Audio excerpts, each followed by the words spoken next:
there, it's E Squared Photography. I'm Emily and Aaron is not here with us today, but we are going to dive in and talk about 3 pricing mistakes new photographers make.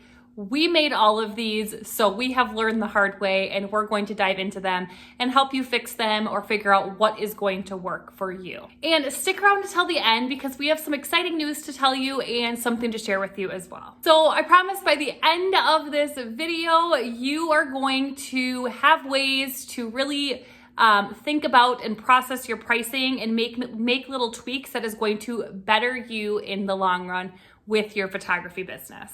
And don't forget, for the best photography tips and tricks, make sure to subscribe to our channel and hit that bell for notifications of future videos. And every Monday morning we come out with new videos, so tune in every Monday morning. Let's get right to it. So the first mistake that new photographers made, we made this right off the bat, is charging too little for your work.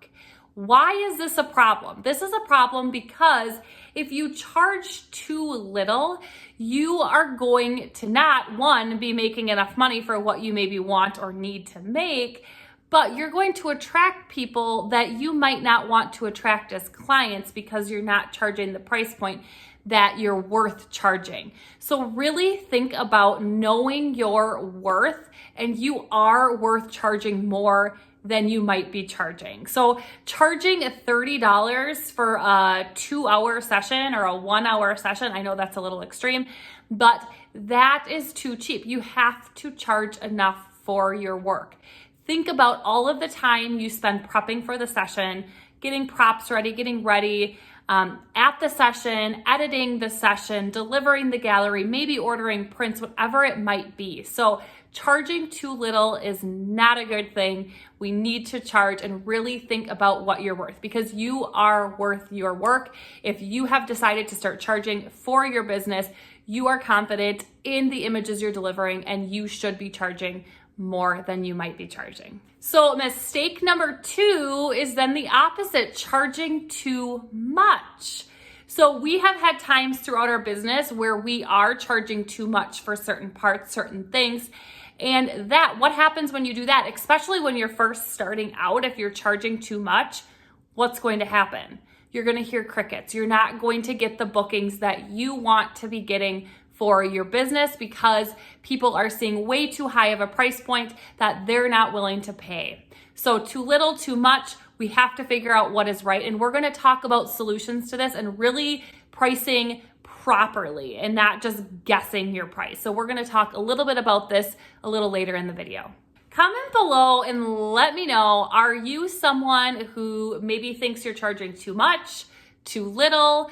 What are you confused about with pricing? How can we help you in helping you price your session? So what questions do you have? Are you charging too much, too little? Leave a comment below. The third mistake a lot of new photographers face, and we face this lots of these issues.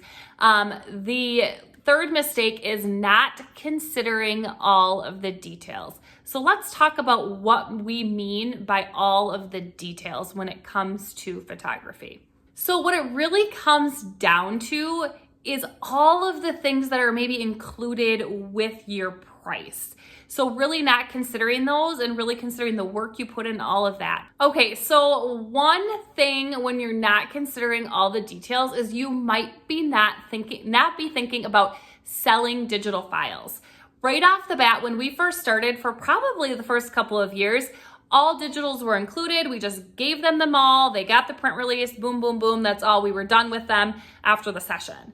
So we didn't realize how powerful selling digitals could be and how much extra income that would give us, and just the fact that we should be charging for those digitals. So if you're just starting out and you're giving all digitals, don't stress yourself out. That's okay to do right away, but eventually you really want to think about building packages where you're able to sell digitals as well and get some upselling in your business. Another thing a lot of new photographers we did not sell prints right off the bat. Like I said, we gave them all the digitals and we were done. And what we found is a lot of frustrated and really unsure clients with what to do, because a lot of them would have zero idea where to print their images. Maybe they would get the print release and they would print them to the local Walmart, whatever it might be, and they would see how terrible the images would turn out. So selling prints is a great way to make some extra income, but it's also a super, super good way to serve your clients. And we didn't really think of it that way right away. We just thought we don't really need to make that extra money. It's too much. It's too stressful. But when you do start selling prints, yes, you're going to make some great extra money, but you are going to deliver prints from professional labs, and your clients need that help and they want that help as well. And they're going to purchase through you because you have those offered and they are beautiful prints that you can deliver to them. Another thing that a lot of new photographers don't really think too in depth about is their packages. So do you have different packages? Let's say for your senior sessions, do you offer just one package? What's all included? Making sure you're very clear onto what's included so your clients know.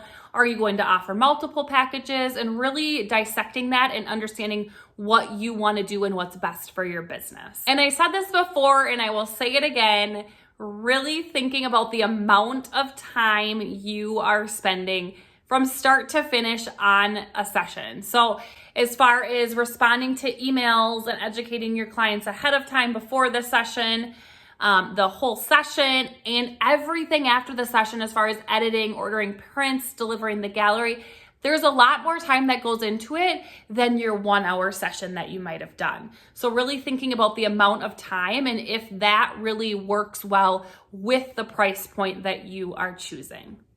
Because you don't want to be making $10 an hour. You probably want to be making more than $10 an hour for your photo sessions. Okay. So I'm going to give you 2 tips that we have that can really help you start to understand pricing and price your packages, your sessions, whatever it might be, better than you might be now. So let's take a look at those 2 tips. This might seem super obvious, but it has to be done. You need to think about what you need or want to make. So let's say that this photography thing, most photographers, when they first start out, it's a side gig. Okay, so it's a little side gig. You have a full-time job.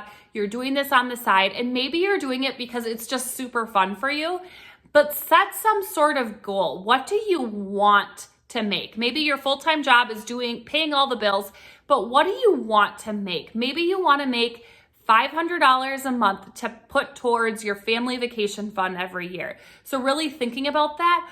Or if it's money you need, maybe you need $1,000 a month to pay the bills. So really sitting down and figuring out with your budget what you need or want to make with your photography. That is the first step, and we cannot stress that enough, that is so important to do. And the second tip to think about is how much do you want to work per week, per month, whatever it might be. So maybe you've decided you need to make $1,000 a month. So how many times do you want to work? What kind of sessions are you going to do? Let's say you're doing family sessions, and let's say with my full-time job, and this is a side gig, I know I want to make $1,000 a month. Let's say I want to work 3 nights a week, or I want to work every Sunday, whatever it might be.